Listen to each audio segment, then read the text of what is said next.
Existe um poder raro no mundo, mais valioso que o ouro, mais difícil de alcançar que a fama, e mais duradouro do que qualquer conquista exterior.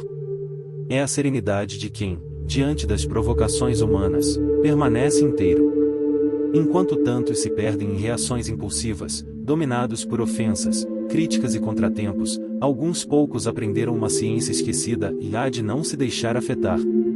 Eles não apagaram suas emoções. Aprenderam a domesticá-las. O estoico não busca a frieza. Ele busca o equilíbrio. Não reprime a raiva, mas a reconhece, observa e, como um mestre, a disciplina. Se essa ideia ressoa em você, curta este vídeo e compartilhe com alguém que também precisa recuperar o controle de si mesmo. Essa jornada começa no íntimo, mas floresce no mundo. Imagine carregar consigo uma paz que ninguém pode tirar. Não porque o mundo se tornou gentil, mas porque você se tornou forte o bastante para não depender mais dele. Os antigos filósofos estoicos sabiam que, entre todas as forças internas que podem nos destruir, a ira é a mais insidiosa. A fúria é traiçoeira. Surge como um sussurro em uma palavra atravessada, um olhar que julgamos ofensivo, uma contrariedade no meio do caminho. Ela começa como um pequeno incômodo, mas se alimentada por pensamentos insistentes, rapidamente se transforma em uma labareda descontrolada.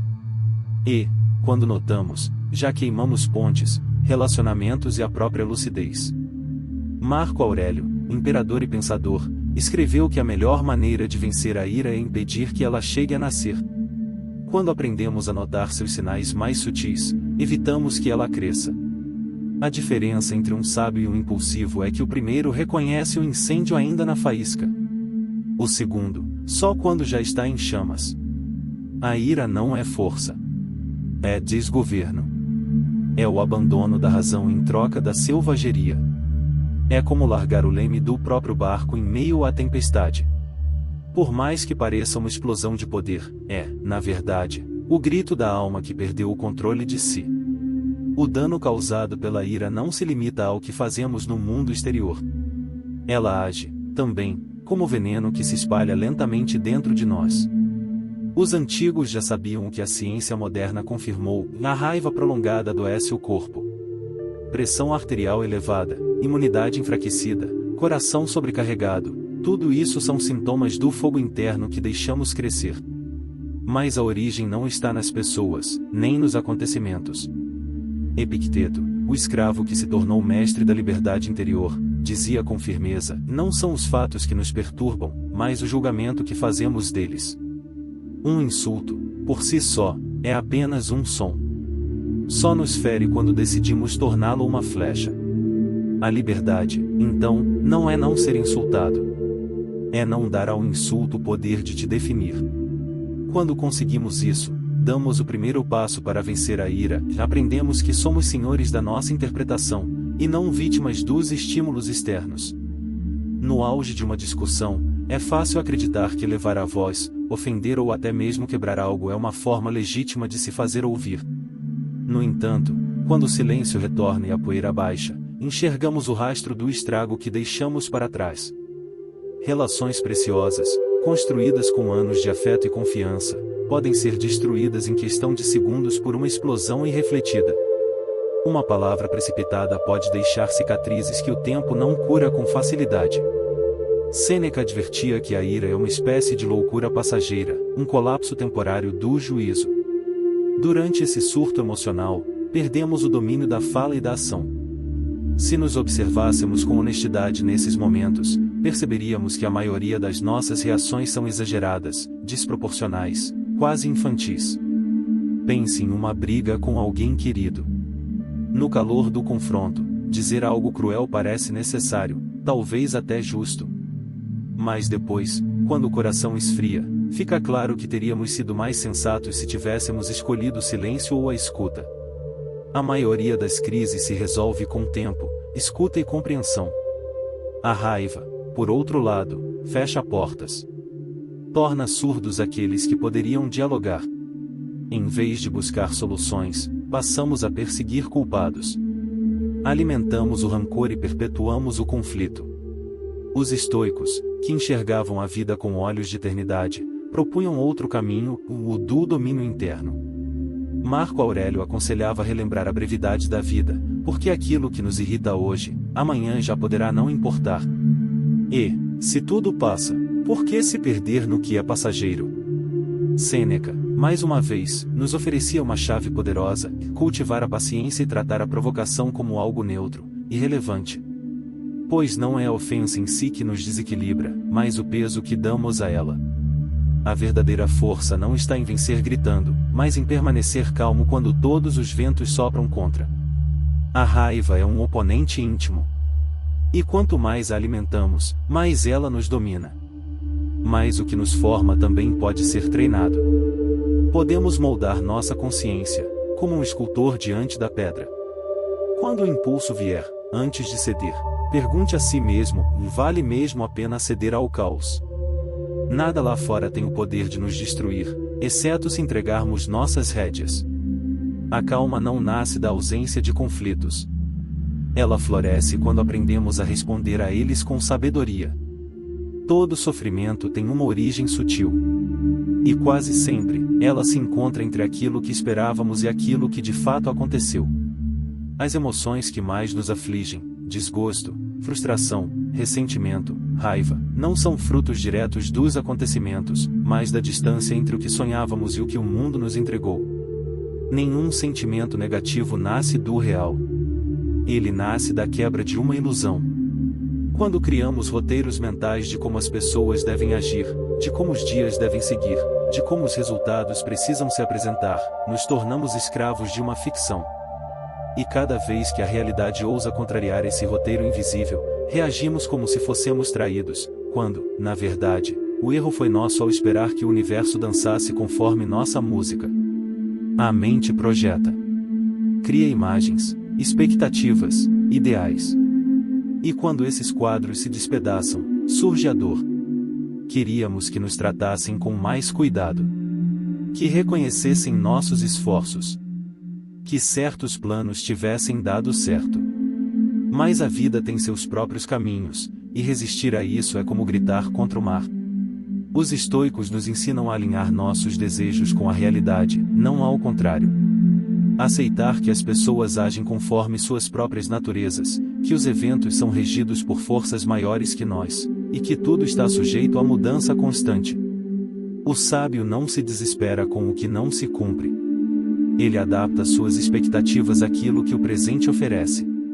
Isso não significa conformismo, mas liberdade. A liberdade de não sofrer por aquilo que não está sob nosso governo. Há um tipo de dor que não nasce dos acontecimentos, mas daquilo que esperávamos deles. Muitos dos nossos sofrimentos mais profundos não vêm do que de fato ocorreu, mas do abismo entre o que imaginamos e o que a realidade nos apresentou. Projetamos certezas, acreditamos que seremos reconhecidos, amados sem falhas, recompensados conforme nossos esforços. Esperamos que o mundo obedeça a uma lógica que criamos em silêncio. Mas o mundo não conhece nossos roteiros. Ele caminha por vias próprias, muitas vezes alheias ao que sonhamos. E é nesse choque entre desejo e realidade que a frustração se instala. Sêneca já afirmava que muito do nosso sofrimento é antecipado ou fabricado, não por fatos concretos, mas por pensamentos distorcidos. Sofremos mais na mente do que nos eventos.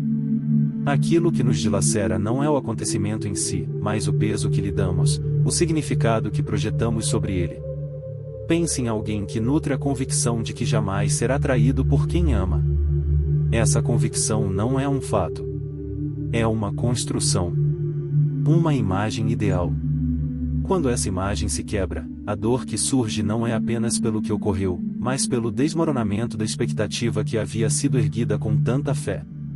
O mesmo acontece com quem espera lealdade incondicional de amigos, fluidez constante no trânsito, ou reconhecimento imediato no trabalho. Quando essas coisas não ocorrem, a mente não lida com o fato isolado, ela reage contra a diferença entre o que queria e o que se impôs. E é nessa resistência interna que se forma o sofrimento. Os estoicos ensinaram que não é necessário abandonar as metas, mas sim libertar-se das expectativas rígidas. A paz verdadeira nasce quando entendemos que o mundo não tem a obrigação de se moldar à nossa vontade. que as pessoas seguirão seus próprios impulsos, e que as circunstâncias são, muitas vezes, imprevisíveis. Epicteto aconselhava acolher os acontecimentos como se fossem escolhas nossas. Não no sentido de passividade, mas como postura de sabedoria, e o que chega, chega. Cabe a nós interpretar, ajustar, crescer. Quando deixamos de esperar que tudo siga um plano ideal, nos tornamos mais leves.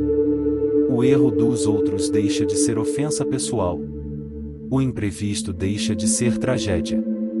Passamos a enxergar as falhas como parte da paisagem, e não como ataques ao nosso valor. Aceitar o que a realidade entrega não significa desistir dos sonhos, mas preparar-se para não cair quando eles não se concretizarem.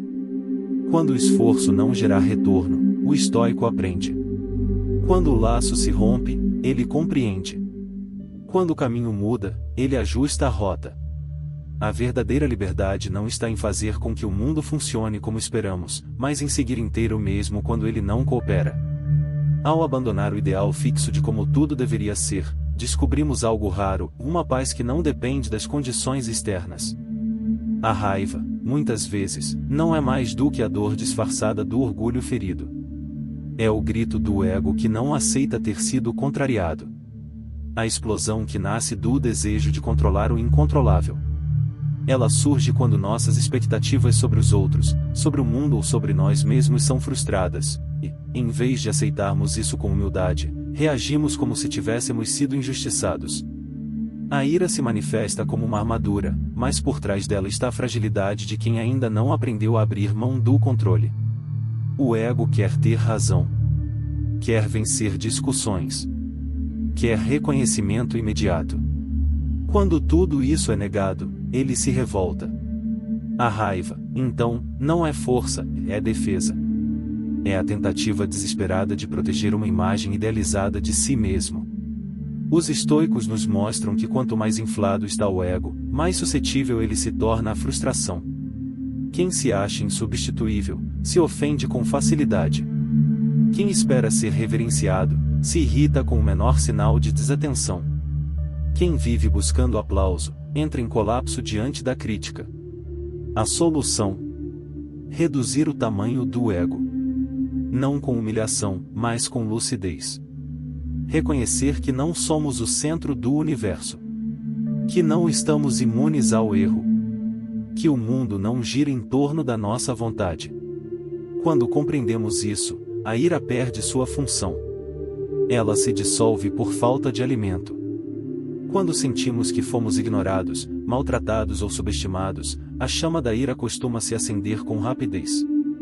Mas o que, exatamente, está sendo ferido nesses momentos? A resposta não está no comportamento do outro, e sim em algo dentro de nós, o ego. É ele quem exige reverência. Quem quer ser reconhecido, admirado, defendido. E, quando essa expectativa é frustrada, o ego não apenas se ofende, ele se rebela. Ele interpreta qualquer descuido alheio como um ataque pessoal, como se o mundo estivesse nos negando algo que nos é devido. Mas essa leitura é ilusória.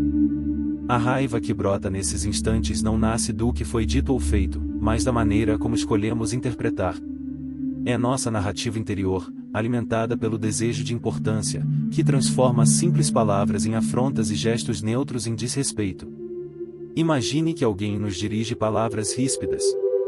A reação imediata é sentir-se atingido. Mas e se, por um instante, considerássemos que essa grosseria não tem nada a ver conosco? Que talvez essa pessoa esteja lidando com suas próprias tormentas, e apenas refletiu sua dor em nós. A maioria das atitudes hostis que enfrentamos são ecos da confusão interior dos outros, e não espelhos do nosso valor. No entanto, o ego se recusa a crer nisso. Ele insiste em se colocar no centro. Passamos a repetir: ele me feriu, me humilhou, me ignorou. Mas e se abandonássemos essa centralidade? Se compreendêssemos que as ações alheias pertencem a quem as realiza, e não a quem as recebe? Essa compreensão dissolve o poder da ira. Porque já não há mais nada a defender. O insulto só ganha força quando o acolhemos.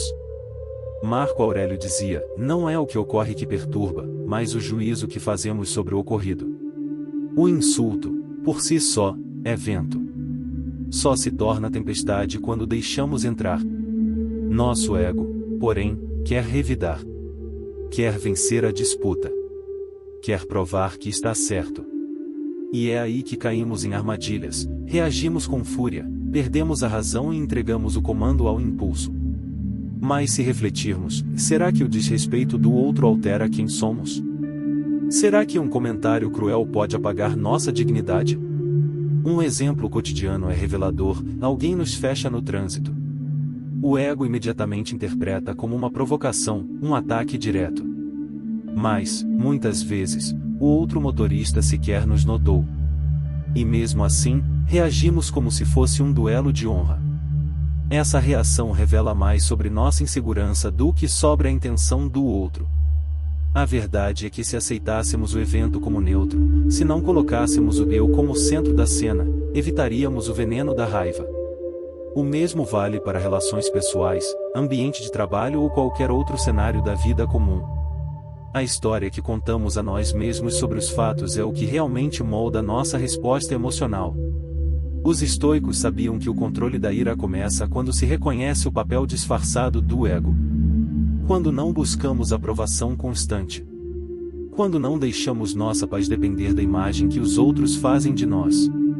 Sêneca dizia: a melhor forma de vingança é não se parecer com aquele que nos causou o mal. Quando escolhemos responder com serenidade, não estamos nos rendendo, estamos vencendo sem guerra. A raiva é, em essência, o choro do ego ferido. Mas quem tem consciência do seu verdadeiro valor não precisa de gritos para se afirmar. Somos educados a acreditar que a imagem que os outros têm de nós define quem somos. Como se o olhar alheio fosse um espelho infalível da nossa identidade. Mas quando despertamos para o fato de que as palavras e atitudes dos outros falam mais sobre eles do que sobre nós, um novo mundo se abre, o da verdadeira liberdade interior. Essa compreensão não nos torna submissos ou coniventes. Não significa aceitar abusos nem calar diante da injustiça. Significa, sim, que não reagiremos mais como marionetes emocionais.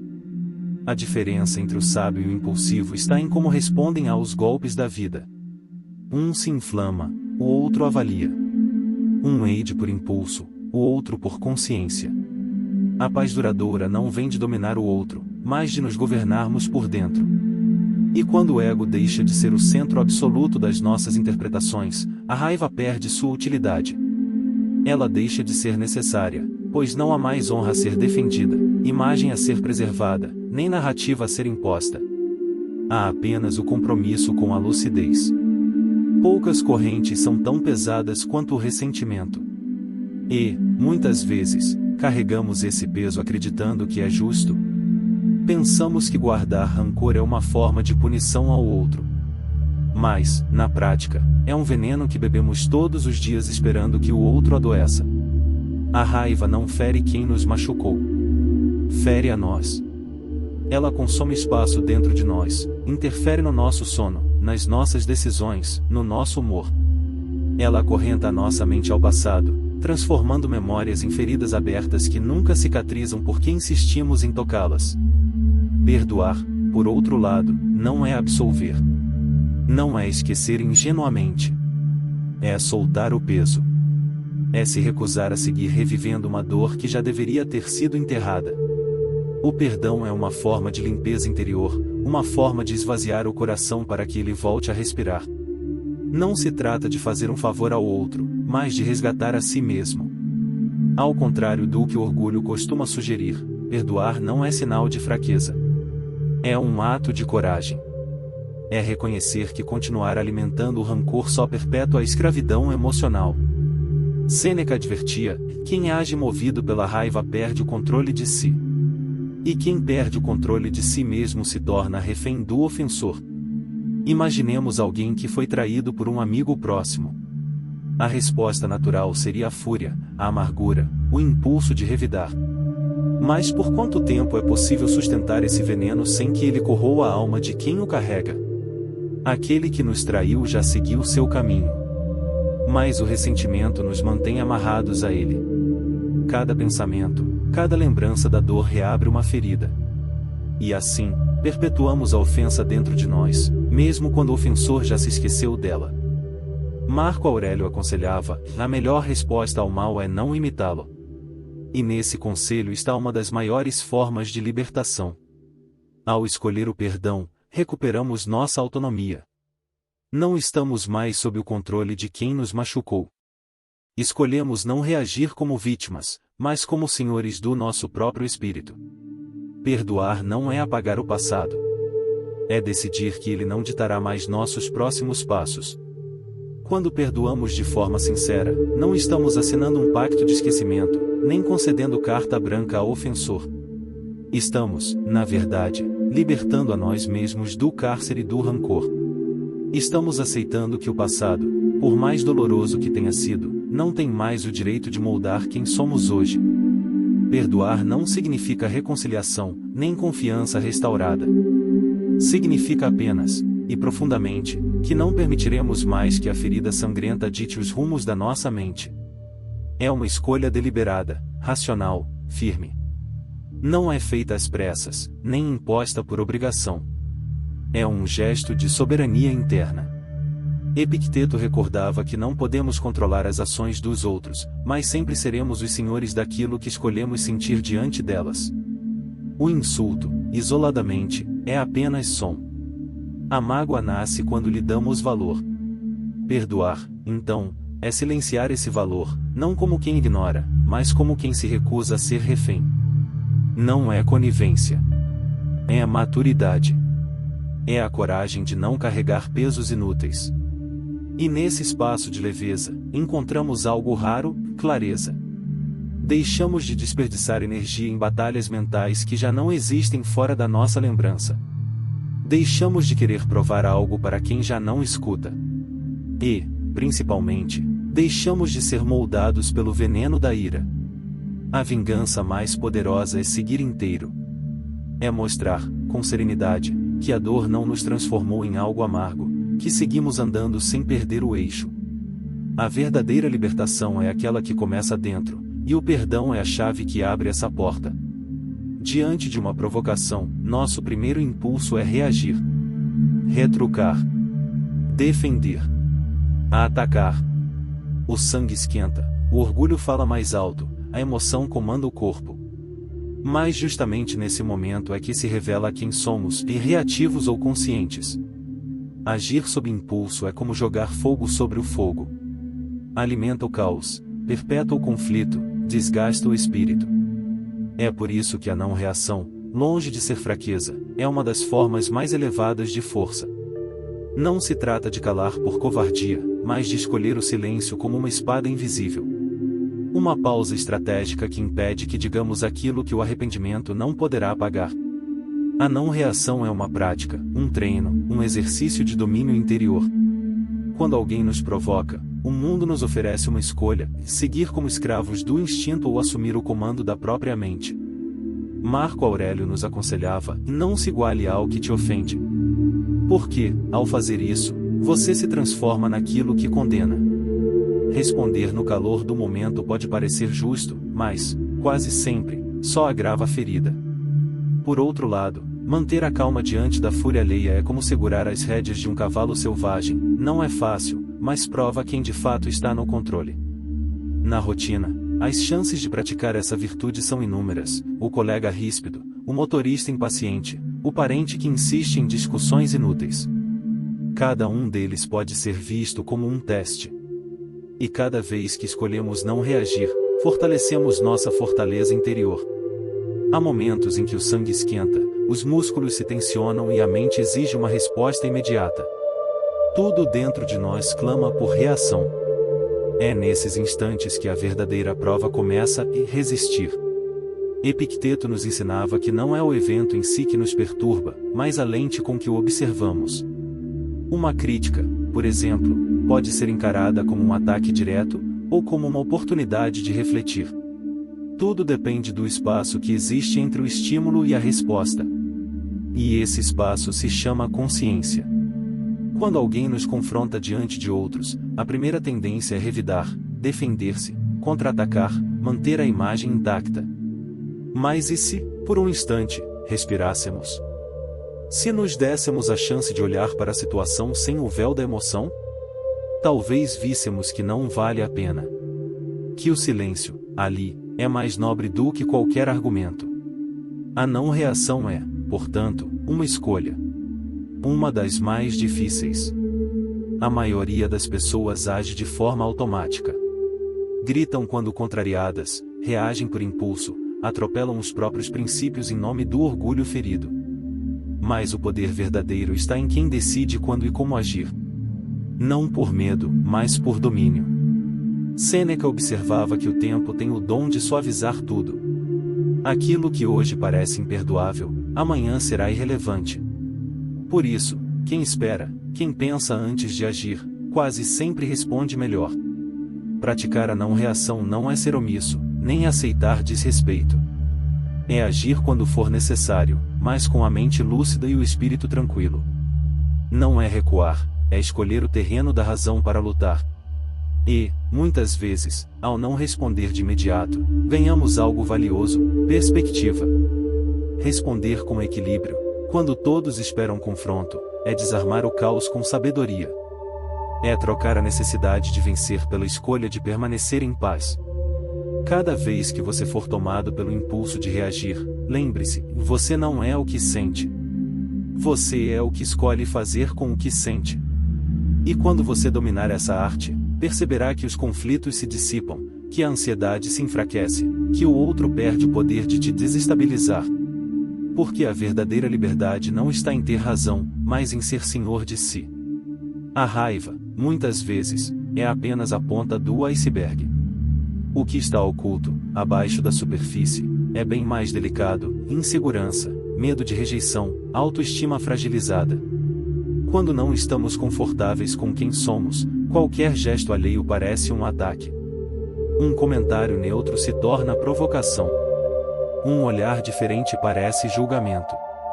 E qualquer crítica soa como ameaça direta à nossa identidade. É nesse terreno instável que a ira floresce. Ela é a armadura emocional de quem se sente vulnerável por dentro. É o escudo que usamos quando a nossa imagem, construída com esforço, parece estar em risco. Se alguém nos critica e isso nos atinge profundamente, o problema não está necessariamente nas palavras ditas. Está na importância que damos a elas. Está na necessidade de validação. Se estivéssemos firmes na consciência de quem somos, essa crítica poderia ser ouvida, analisada e, se útil, incorporada. Caso contrário, deixada de lado sem nos roubar a serenidade. Mas quando nosso senso de valor depende da aprovação externa, cada gesto vira uma ameaça. E reagimos. Não porque somos fortes, mas porque ainda não aprendemos a nos olhar com clareza e aceitação. A verdadeira segurança não precisa se afirmar. Não se apresse em responder. Não precisa gritar para ser ouvida. Ela é silenciosa, constante, estável. E onde há essa base, a ira não encontra morada. A insegurança tem muitos disfarces. Um dos mais comuns é a ira. Ela se apresenta como força, mas por trás do grito há um coração em conflito consigo mesmo. Quando a confiança em quem somos é frágil, qualquer olhar atravessado, qualquer palavra impensada, qualquer crítica alheia parece um golpe direto contra nossa identidade. E, sem perceber, reagimos como quem precisa se defender de uma ameaça real, quando, na verdade, estamos lutando contra nós mesmos. É essa vulnerabilidade interna que transforma comentários inofensivos em ofensas imperdoáveis. A mente, já acostumada a se proteger, interpreta tudo como ataque. E, para não demonstrar fraqueza, responde com fúria. Mas o que nos abala, na verdade, não é o que os outros dizem. É aquilo que ainda não aceitamos em nós mesmos. Epicteto dizia: não são as palavras dos outros que nos atingem, mas o juízo que fazemos delas. Ou seja, o problema não está na ofensa, mas na importância que escolhemos dar a ela. E essa importância, muitas vezes, é determinada pela imagem distorcida que temos de nós. Quem vive em paz com sua verdade não precisa provar nada. Quem está inteiro por dentro, ouve críticas como quem escuta o vento e avalia, decide se serve, e segue. Mas quando nos sentimos incompletos, inseguros, insuficientes, qualquer palavra parece nos expor. E a ira se levanta, não como força legítima, mas como muralha emocional. Marco Aurélio nos advertia: se algo externo te perturba, a perturbação não está na coisa em si, mas na forma como a percebes. Essa frase carrega uma chave, e a realidade que vivemos não é neutra, mas moldada por nossos filtros internos. E, se esses filtros estão sujos pela insegurança, veremos ameaças onde há apenas fatos. Por isso, diante de uma crítica, pergunte-se com honestidade: isso me afeta porque é verdade? Ou porque temo que seja? Na maioria das vezes, a ferida está em nós, e não na flecha. E quando reconhecemos isso, deixamos de lutar contra os outros, e começamos a reconstruir a nós mesmos. A ira, nesse caso, é um alarme. Um sinal de que há algo em nosso interior que ainda precisa ser fortalecido. E quando cuidamos disso, quando restauramos a nossa visão de valor pessoal, o mundo pode gritar, mas já não encontrará eco. Porque aquele que sabe quem é, não se abala com o que dizem que ele é. A raiva é como um alarme interior. Quando toca, revela que ainda há partes de nós que não foram compreendidas, aceitas ou curadas.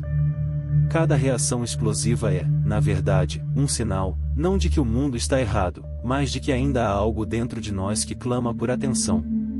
Em vez de revidar, podemos parar, respirar, perguntar: é isso mesmo que me incomoda? Ou há uma ferida mais antiga por trás disso? A ira pode ser um espelho, não para culpar o outro, mas para ver com clareza o que ainda precisa ser fortalecido em nós. Quando cultivamos autoestima sólida e assumimos a responsabilidade por nossa jornada, a raiva simplesmente perde espaço. Já não há medo a encobrir. Já não há insegurança a proteger. Sobra apenas a serenidade de quem se conhece e se aceita, e, por isso, não precisa provar nada a ninguém. Mas há um outro fator que alimenta a raiva de forma sorrateira: a ausência de direção.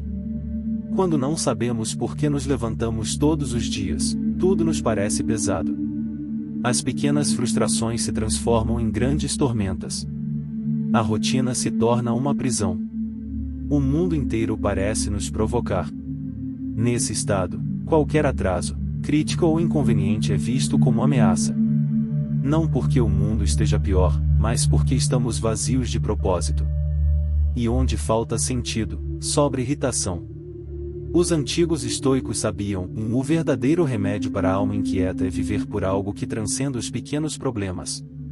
Marco Aurélio recomendava que cada pessoa se perguntasse com honestidade: para que estou aqui? Essa pergunta, simples mas poderosa, alinha o espírito. Dá direção ao pensamento. E, quando temos direção, o ruído externo já não nos desvia mais. Quando sua atenção está voltada para algo maior, para uma missão, uma construção interior, um legado, as pedras do caminho deixam de ser obstáculos. Passam a ser apenas parte da estrada. A raiva é barulhenta. O propósito, silencioso. Mas é no silêncio que se forja a verdadeira força. A jornada estoica não consiste em apagar emoções, mas em compreender o que elas querem nos dizer. A ira, quando ouvida com sabedoria, nos mostra onde ainda precisamos crescer.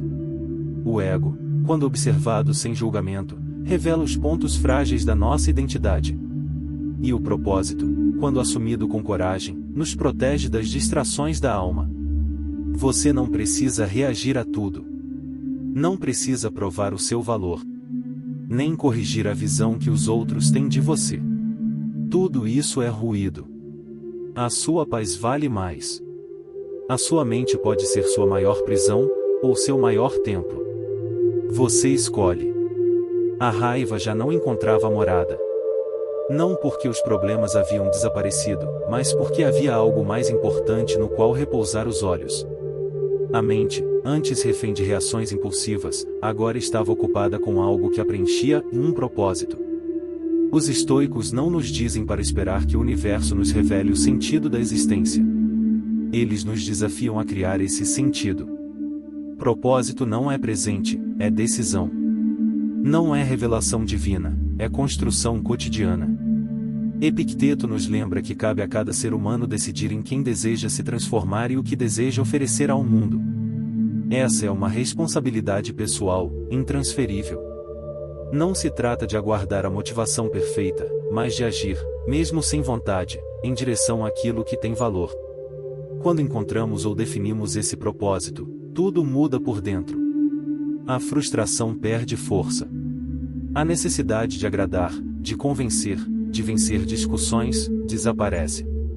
Porque já sabemos o que estamos fazendo aqui. Já não há urgência em controlar tudo, nem desespero por reconhecimento. A vida deixa de ser um conjunto de incômodos, e passa a ser uma missão. Cada erro se transforma em aprendizado. Cada dia, em degrau.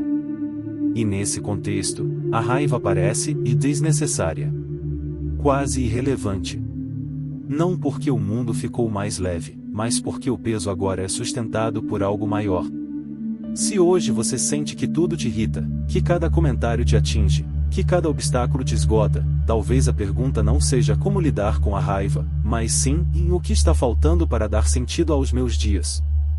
Porque uma vida com direção tem menos espaço para distrações emocionais. E a ira nada mais é do que um ruído, que perde o volume diante de quem sabe exatamente o que veio fazer aqui.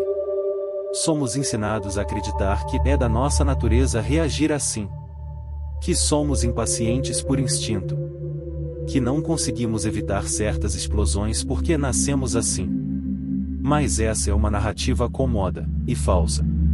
A neurociência já provou aquilo que os estoicos intuíram séculos antes: o cérebro é moldável. Ele se adapta, aprende, se transforma. Essa capacidade, conhecida como neuroplasticidade, significa que não estamos presos a nenhuma forma de reagir. Ao contrário, podemos treinar respostas novas, mais conscientes, mais serenas. Assim como um músculo, a mente se fortalece com prática. Cada vez que decidimos não reagir, estamos criando um novo caminho mental. E quanto mais percorremos esse caminho, mais natural ele se torna. Até que, um dia, a calma não é mais esforço, é reflexo. Por isso, a ideia de que eu sou assim precisa ser abandonada. O verdadeiro estoico não se acomoda no próprio temperamento. Ele o questiona. Ele o disciplina. Ele o aprimora. Ser dominado por impulsos não é natureza humana, é falta de treino. A ira pode ser substituída por análise. A reação, por escolha. A impulsividade, por reflexão. Basta querer. Basta repetir. Basta insistir.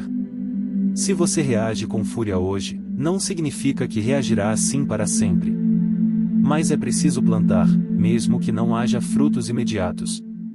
A mudança começa em cada silêncio escolhido. Em cada vez que você se cala não por medo, mas por sabedoria. Em cada momento em que você opta por observar antes de agir. Essa é a reprogramação estoica, usar a mente contra os seus próprios vícios. Criar, dentro de si, um novo modo de existir. Um modo mais leve, mais lúcido, mais livre. A mente humana é como um jardim. Pode ser abandonada às ervas daninhas da reatividade ou cultivada com paciência até florescer em sabedoria. Cada pensamento repetido é uma semente. E cada reação controlada, um pequeno triunfo sobre o caos. Se, por muitos anos, você reagiu com raiva, é porque esse caminho se tornou o mais conhecido. Um atalho pavimentado pela repetição. Mas é possível trilhar uma nova rota, menos ruidosa, mais alta, mais firme. E essa rota se chama consciência. A neuroplasticidade nos mostra que o cérebro é dinâmico. Que nossos padrões não são sentenças, mas hábitos. E todo hábito pode ser substituído com prática, intenção e disciplina. Reagir com raiva é fácil. Reagir com calma exige esforço, no começo. Depois, torna-se natural. Porque a calma também é um músculo. Você pode treinar sua mente a respirar antes de explodir. A escutar antes de retrucar. A analisar antes de responder. A cada escolha, sua arquitetura interna se reorganiza. E pouco a pouco, O que antes te arrastava já não tem mais força. E se um dia você escorregar, e irá escorregar, lembre-se, a excelência não está em nunca falhar, mas em falhar cada vez com mais lucidez. A cada passo consciente, você se aproxima da sua melhor versão. Os estoicos sabiam disso. Eles não pregavam a perfeição. Pregavam o esforço contínuo. A vigilância sobre os pensamentos. A repetição do que é nobre. Porque sabiam que não somos produtos prontos, somos obras em processo. Ao reprogramar sua mente, você não se torna frio. Torna-se livre. Livre do grito automático. Livre da prisão do orgulho. Livre da velha história de que você é assim e não pode mudar. Você pode. Você deve. Porque a liberdade não é viver como se quer. É viver como se escolhe. Dominar a ira não é se tornar frio. É se tornar firme. É deixar de ser conduzido pelos estímulos do mundo e passar a conduzir sua própria alma. Você não nasceu para ser refém do seu temperamento. Você não foi feito para explodir a cada contrariedade, nem para perder tempo tentando provar seu valor. Você foi feito para criar, para evoluir, para servir a algo maior do que o próprio orgulho. A cada provocação ignorada, você se fortalece. A cada silêncio consciente, você vence. E a cada vez que escolhe a razão em vez da reação, você constrói uma mente inabalável.